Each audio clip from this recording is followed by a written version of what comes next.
everyone, so today we're going to be covering nonverbal communication, okay, or just scratching the surface of nonverbal communication.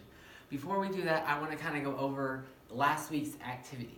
So I've read all of them and they it seems like you got a lot of interesting information. It's just fun to read all the different perspectives.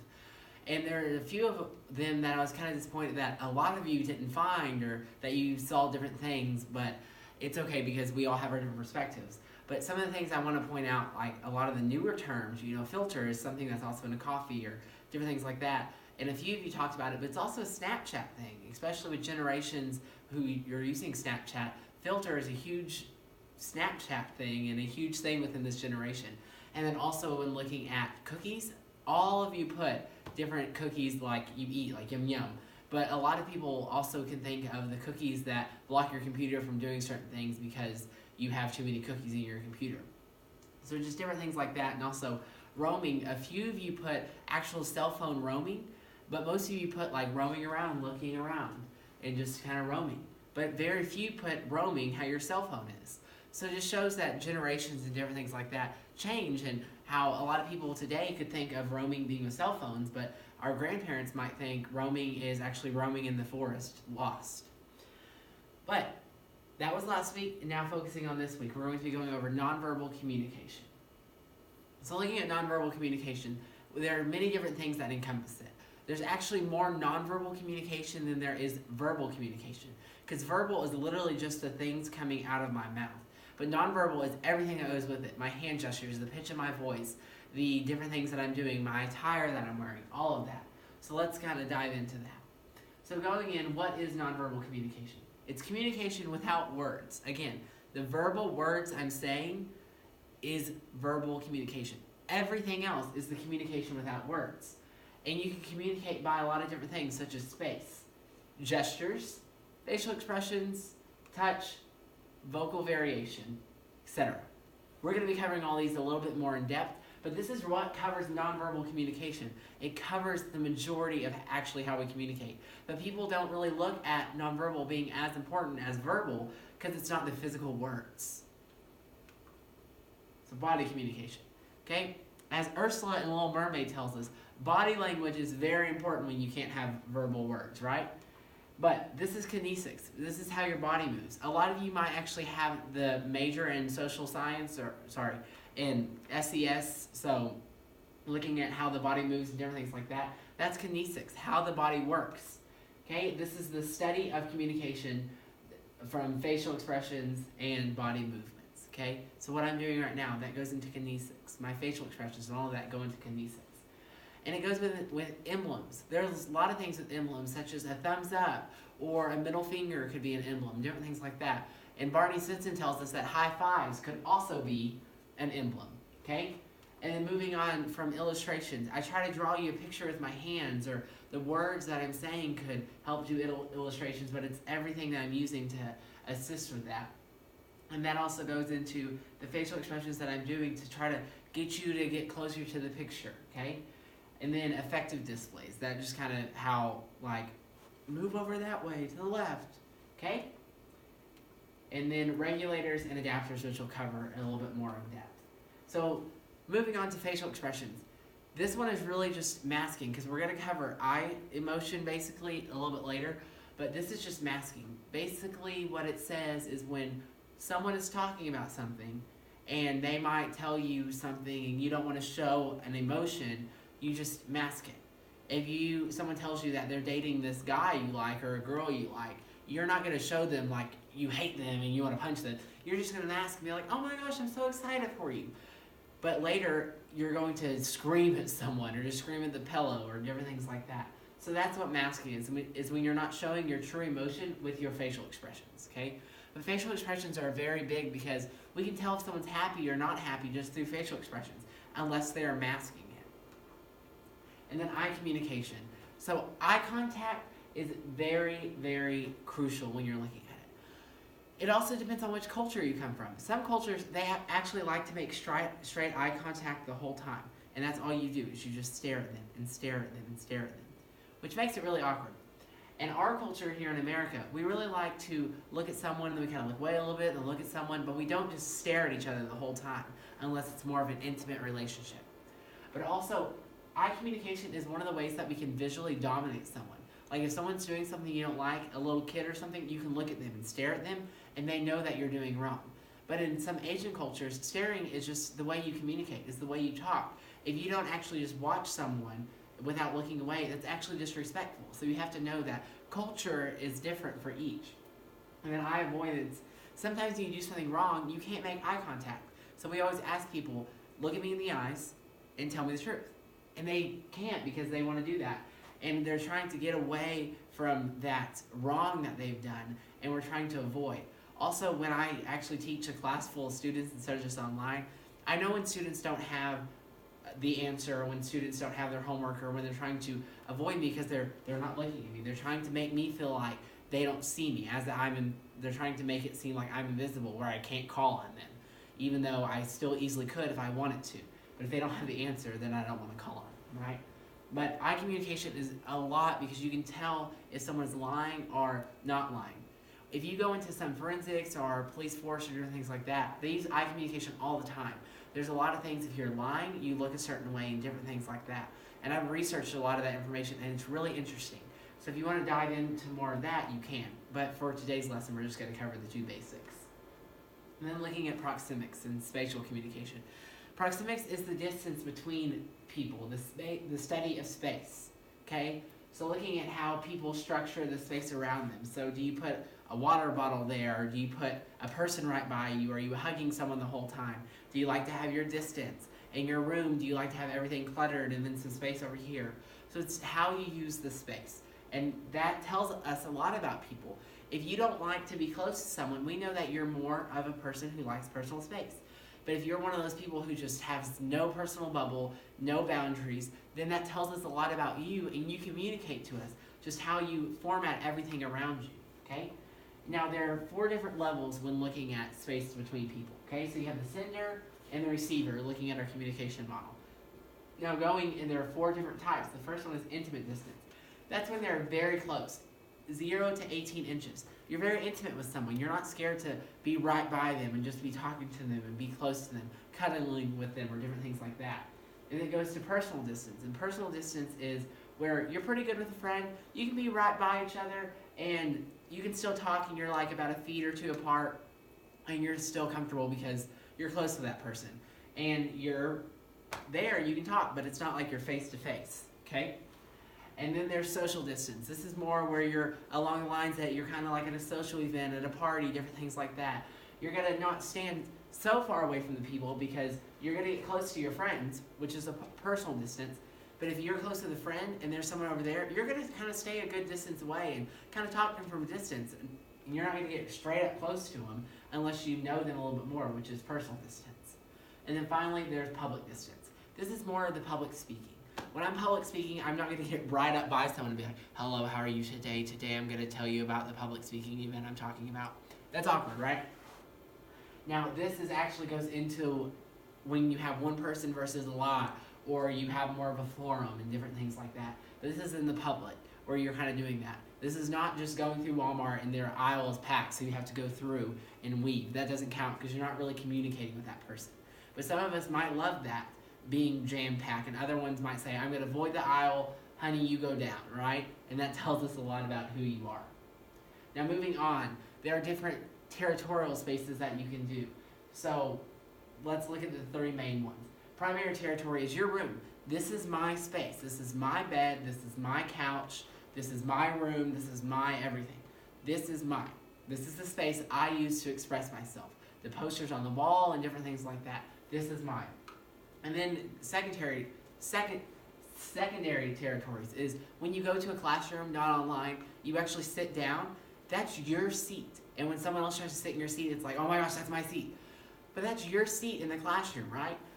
But when you leave and another class comes in, someone else sits there. So it's not like you're rotating. Your room doesn't rotate, but your seat does. But when you are here, that is your seat and that is your spot. But when you're not here, it's someone else's seat. So that's why it's secondary. But your room is always yours until you move out. But while you're living there, it's not like, oh, I'm going to go to class and I'm going to go somewhere. Someone else is going to sleep on my bed and it's just a rotation, right? It's not like that. And then the public territories is like the JBK, which is the Student Center at West Texas A&M University. I'm not for sure what OPSU's is called. But this is public territory where there's a seat. We're all going to sit there and whatever's open is going to be taken, okay? But that's public territory, so going to a coffee shop, different things like that. And then you also have territorial markers, and this is how you kind of mark your space. Like your room, the door is a big marker, right? But let's say you're sitting down and you have a central marker. Sometimes you put a sweater there between you and a person, or a water bottle, or different things like that, and that's saying, this is my spot. And then you put it between you and a person, that's saying, this is my space. From the sweater over that way is not my space. But from the sweater to my water bottle, this is my space. Do not touch it. And when someone crosses over, then they're getting into your territory. They're getting into your space. And then you have the boundary marker, which is like at a house. You have a fence. Okay, that's going to stay there for a very long time, and it says that this is my yard and that's your yard. You actually have it there, and it's not like a sweater where you can pick it up and say, oh, come closer into my space. You can't pick up a fence and then move it somewhere unless you destroy it, right? But a sweater, which is the central marker, is just kind of saying, okay, this is my space for now, I'll move it later. And then an ear marker, which is basically you write your name on things. So if you have a cup, you write your name, and at a party, someone knows that that is your space, that is your cup. Okay, and the things around it are also probably yours. If there's a purse or a wallet, different things like that. So you put your name on it, whereas if you don't put your name on it, it could be up for grabs.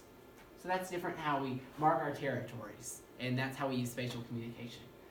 Moving on to one of my favorites is artifacts, which is for your like clothing and different things like that. So clothing, the jewelry you wear, the color choices you have, everything that goes into it.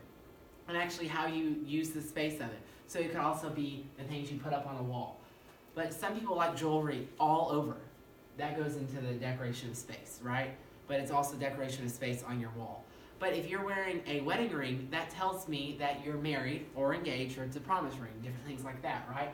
The color choice. If you dressed head to toe all black, eyeliner's black, lipstick's black, I kind of see that you're maybe a darker person, right? But if you dress head to toe in all bright neon colors, then I can see that you're just skipping down and you're having a good time, right?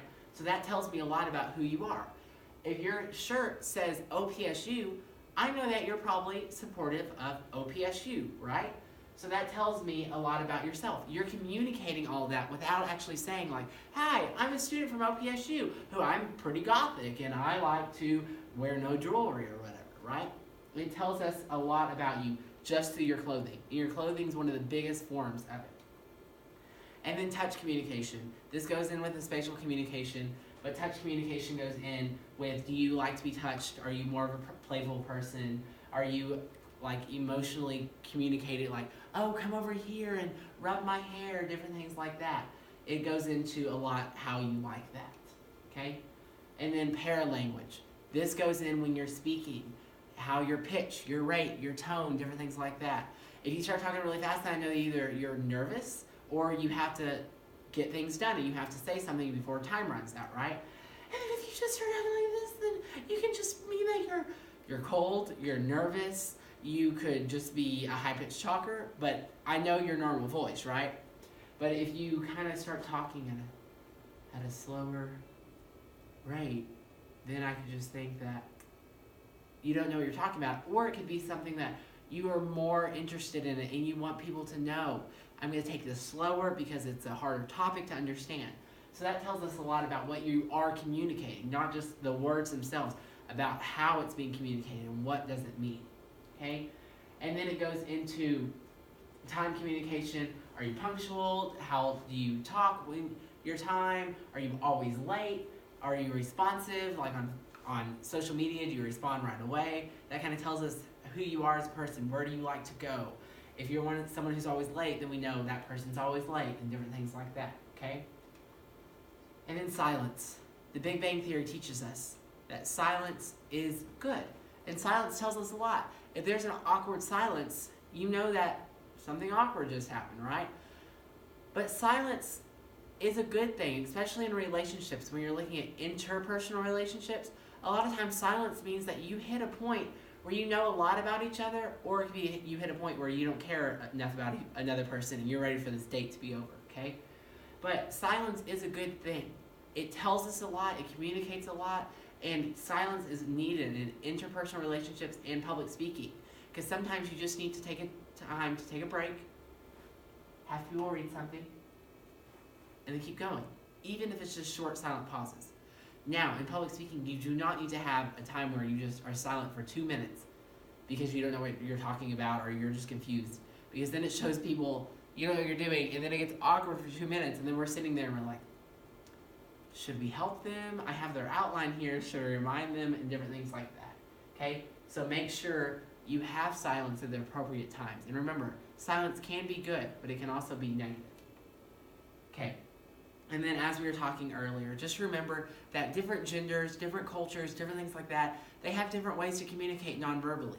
And some nonverbal signs mean something different. So if you go over to China, the middle finger means something different, right? They're not going to know that you're flipping them off. If you do the pinky at them, then that could be a sign of flipping them off in certain Asian cultures, right? If you go over to like an Eskimo community, then you don't shake their hands. They do a little nose touching, right? So it's just different forms of nonverbal communication. You need to know where they are and what type of communication they are. If you go more of the southern islands and different things like that, they're on God's time, is what they say. So they're always late. They don't really have a time schedule. If you go to church there, then the church could start at 11. Someone's walking in at 11:30, and then all of a sudden they're walking in at 11:50, or they leave at 11:30, just different things like that. They're on God's time. So that's how their culture works. They just kind of flow with how things go. That is not how American culture works, and that's definitely not how I work. There's time for a reason, right? But just realize that different colors symbolize different things. And if you go into Asia, red symbolizes something different than it does here in America. The numbers mean something different. 3 is a magical number in America because we're more Christian-based. And 3, 7, and 40 are biblical magical numbers. Whereas other religions, there are different magical numbers, such as 4. And I think Judaism, one language 4 is a magical number. I can't remember. The color symbolizes different things for other countries. Like green symbolizes Mother Nature here for us, or envy. It symbolizes other things for different cultures. White symbolizes purity throughout most cultures. Just realize when you go somewhere, different things symbolize different ideas. And you need to know that before you go into the culture and start judging them or start doing something and then they start judging you because you're just unaware of what their culture is. So if you ever study abroad, make sure you read up on the nonverbal and the symbols and different things like that. And pay attention to nonverbals because those are very important, okay? So to finish out, you're going to have a discussion post and a participation grade as well. So for your discussion post, what you're going to be doing is I want you to do 2 different types of eye communication. First of all, I want you to go find someone, and you and that person will need to have a 5-minute, at least 5-minute conversation. Does not need to be longer, does not need to be shorter. You will need to sit with that person and stare at them the whole time. Do not look away. They cannot look away. You cannot look away. And you can do that, or you can just not tell them what you're doing, and you can just say, you can just start talking to them and never look away. And then after, ask them how it made them feel. You can pick. But you need to do a conversation, at least 5 minutes. Tell me what you've done, and tell the class what you did with the communication, and then tell me, was it weird? Was it normal? How was it for you, okay? And then you're going to do a regular conversation along the same lines. You can either do the same person, different conversation, or the same conversation with a different person. But you're going to talk to them regularly. What was different about it? Was it more comfortable staring, or was it more awkward staring? Tell us about that. How did you experience it, and all of that. And then post on other people's to say like, oh yeah, I agreed, and then go into it. Remember, with discussion posts, you just do not need to say, oh, that sounds good. Since this is an online class, you have to get into it and actually discuss it. You have to say, oh, that was good. I understand. I had an experience like that, blah, blah, blah, blah, blah. Okay, just do not say, oh, that's good. Or, I felt that too. You won't get a full grade for that. Finally, for your participation grade, what you're going to do is I want you to break the social norms of nonverbal communication. Okay? I love doing this activity. I love reading about it. What you will do is you will go and find a way to break social norms for nonverbal communication. My example I use, and I have done this before, but you are not allowed to use it because this is my example. Do you know when you walk into an elevator and everyone goes to the right and then to the left and to the middle and then right, left, and there's kind of a pattern there, and they all face forward, right? Unless you and your friends are there, and then you kind of lean on the elevator and you talk to them. You're not going to do that. What you would do instead is everyone goes, you face the wrong way, so everyone's facing the door, you're facing them, and sit down. You don't sit down in elevators. You don't do any of that. Do not tell anybody that you're doing this nonverbal activity. You will then, right after, take notes and write about it. Tell us, did it make you feel weird? Did it make other people feel weird? What was the sense that you're getting? What was the nonverbal communication coming back to them? Did anybody actually verbally say something? Discuss that. Talk about it, okay? But you need to pick your own nonverbal communication social norm to break. So find whatever you want it to do and break it, okay? So go ahead and do that. That's your participation. Make sure you do your participation and grade. And make sure you take the quiz for this week. This is your first quiz. You're going to have a quiz this week, and then before spring break, you're going to have a speech, and then you'll have your last two speeches at the very end of the class, okay? So quiz this week and be prepared for your first speech. If you have any questions, email me and let me know. Y'all have a great day. Bye.